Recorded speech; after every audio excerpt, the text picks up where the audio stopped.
Hello and welcome to a brand new movie review from Nerdpocalypse. I'm your host, Jay. I'm here with my co-host, Micah. Hey. All right, guys, we're back. This is our review of Beatrice at Dinner. This is the 2017 American-Canadian... would you say a comedy drama, sort of? It tries to be a dark comedy but it's more drama than comedy. Okay. This is starring Selma Hayek and John Lithgow and directed by Miguel Arteta.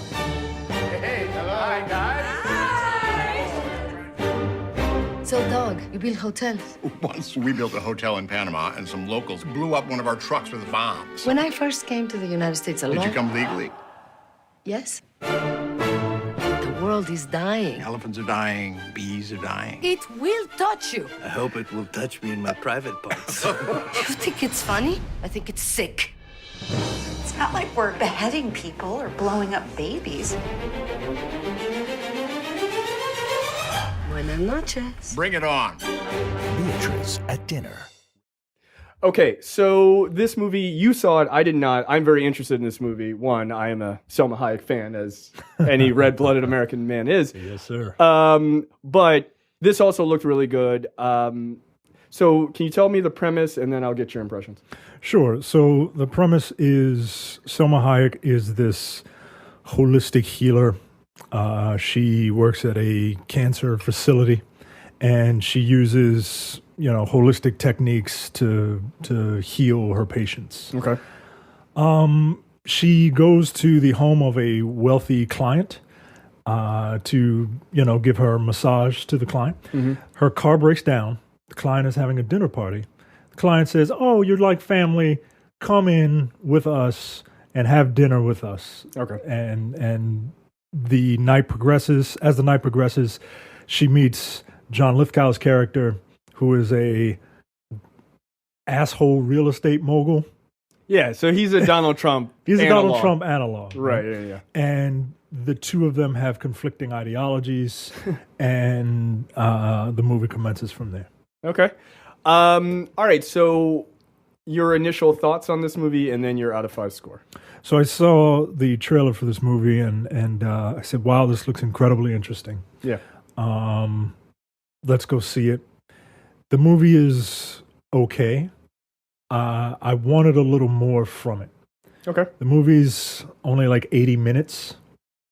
All right. And I felt that's really short. It's very, very short. Yeah. And I felt that what I came there for, which was the dialogue between ideologies. Right. I felt that I didn't get enough of that. Okay, that's fair. Film. You would think that would be the crux of it. Right. Okay. It is. I'm sorry to say it's average at best. Okay. So like a 2.5, 3. It's like a 2.5 or maybe a 2 because the ending is the ending doesn't make sense. Okay. And it's not the ending. I'm not averse to an artistic ending. Sure. But I need to know what that metaphor meant. Okay. All right. We won't do spoilers. We won't do spoilers, but it didn't make sense to me. Okay. All right. That's fair. Yeah, the film is okay. It's worth checking out at a matinee if you're curious. The other big problem with this film is that because it's so short, don't watch the trailer. Or if you do watch the trailer, I saw one of the trailers and I was like, nope, no, because it started to kind of give away quite a bit. Everything in the trailer, every major ideological debate is in the trailer. Oh, see, that sucks. Every single one of them, which means there's not a lot.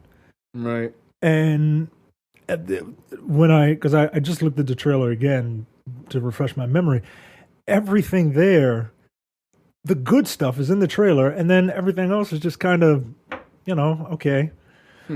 Performances were great, right? Selma Hayek plays this like immigrant hippie, and she plays it very, very well. Like, I think she's a very underrated actress. I think she is, and I think it's a language issue. Like, people are just like, oh, she's not very good, but I don't think she's a bad actress at all. Actually, she's not a bad actress, especially when she picks roles like this that specifically cater to her.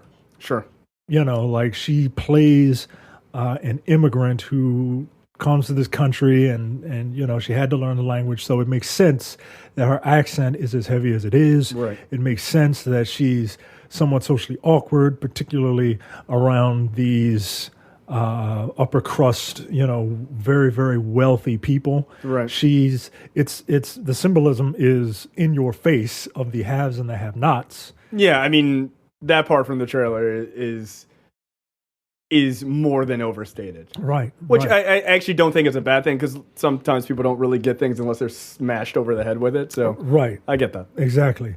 John Lithgow is wonderful in the movie. He plays an asshole. He's a great actor, man. He is. He's really a very, very good actor. He's a very good character actor. Yeah. And I just wanted more. Like the movie is. Now that I think about it, I'm a little disappointed in the end result. No one character is, in my eyes, no one character is perfect. Like, you would look at this film and you would think, oh, well, obviously I have to root for Selma Hayek because... Yeah, it doesn't mean her views are perfect, right? Right, and they're not.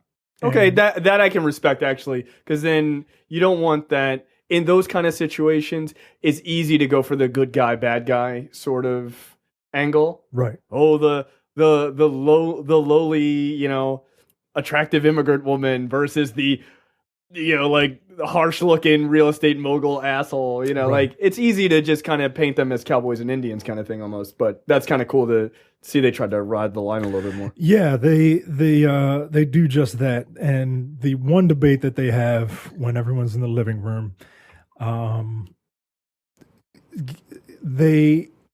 Lithgow's character makes a point that, you know, the world isn't sunshine and rainbows, and, you know, people need work, people need jobs, people need to get out there and do things. I tell my wife this all the time. she's a way more positive person than me. Right, but at the same time, like, John Lithgow's character is a hunter who hunts big game. Right, like why are you killing lions, dude? Like, right, what the fuck they do to exactly. you? Like, come on. this is like, so I appreciate the film for having that balance. Okay, I that's just wish there was, and Selma Hayek's character, while you do root for her, she's incredibly socially awkward. Like, if I'm in this situation and this woman just starts rambling on about things, like, she has no social filter.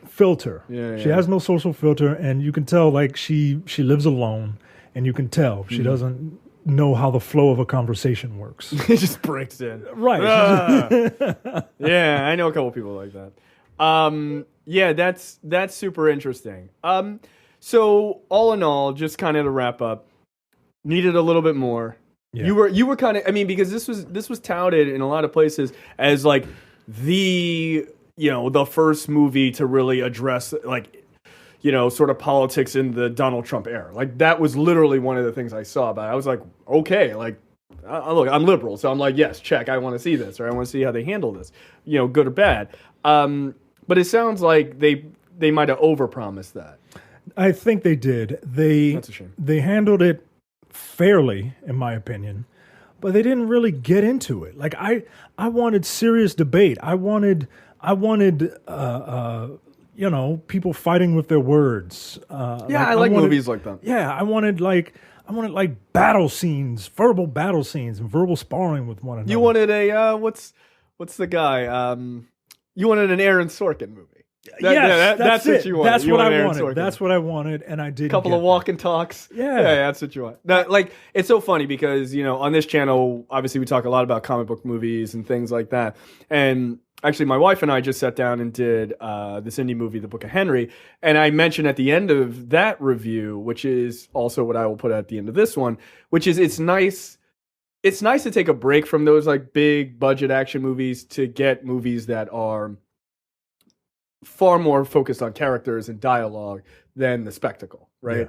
Yeah. And it's nice because, like, look, it became like when you review as many movies as we do or watch movies to review them, like the doldrums of summer happen for us too. Everyone's like, the summer's the best time, but like, you're like, okay, another robot fight. Like, Right. can we talk about something a little Right. bit more detailed? When you're watching so that's nice. when you're watching 35 to 40 movies a year, like, and that's not a lot for people who review film. People who review film professionally, they look at like 100, 130, you know. Movies, it's a lot, right? So But- you want variety, Right, like we go to the movie, we see movies damn near every week. yeah. And I mean, that's- I easily watch one to two movies every week that I've never seen, not rewatching things that I've new stuff. So Right. yeah, it's a lot. So it is kind of nice to see movies kind of break that mold a little bit. Yeah, it's a shame that it didn't quite deliver. But you're saying two.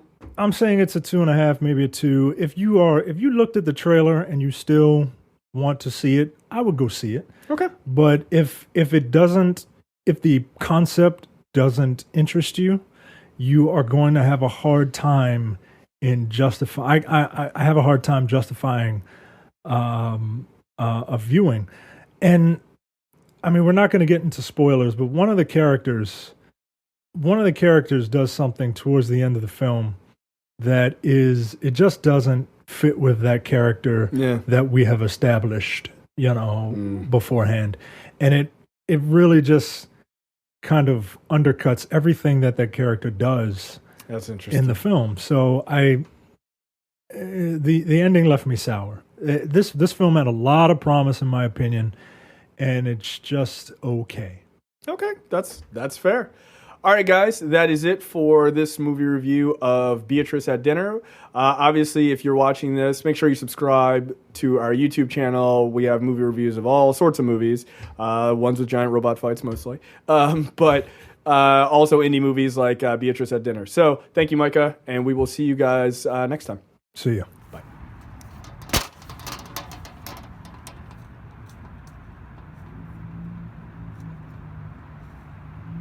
That was awesome.